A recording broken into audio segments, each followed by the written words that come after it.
Okay, I am Shannon Up, and this is my badge number 3. It's for collaboration, and for this, I made a Padlet, as you can see here, and I chose second grade math collaboration activity because I personally chose a second grade math lesson for my online lesson this semester. And what I did for this was I gave the students a question here at the bottom of my post, and then I gave the instructions at the top with the due date. The instructions are that they should include an equation, an answer, and an explanation and description in their reply, and then they must reply or comment on another person's reply and say what they noticed that the other person did well. And then the question says, if Susie invites 7 of her friends from the cheer team, 23 of her classmates, and all but 4 of her 8 cousins, how many people did she invite to her birthday party? And as you can see, with the collaboration replies, you have the opportunity of looking at everybody's replies at once. But for example, Mark and John, right here, Mark has 3 equations and John has 3 equations. And then Sarah, Becca, and Bradley all only have 1 equation. So this shows how there are multiple different ways and methods of answering the same question. And then the students can look back and forth at the other people's comments and replies, and they might be able to use the other people's information, like how John and Mark, they used 3, and how Sarah, Becca, and Bradley used 1. They might be able to come up with different ways themselves of solving the same problem, which might help them justify their answers later on. And then also you can see that Sarah got a different answer than Becca, Bradley, John, and Mark.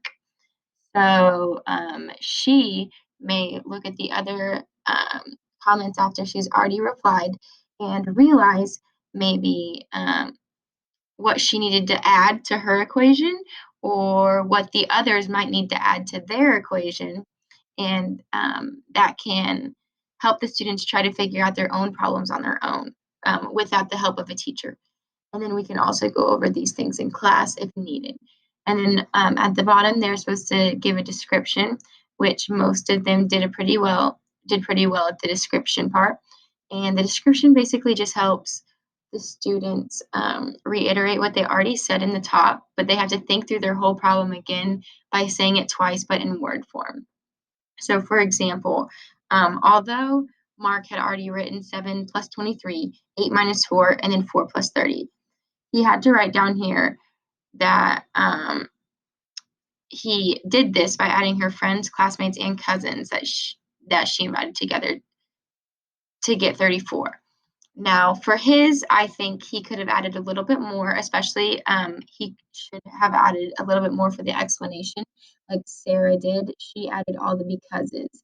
And so she said 7 because that's how many friends, 23 because that's how many classmates, and then 8 because that's how many cousins.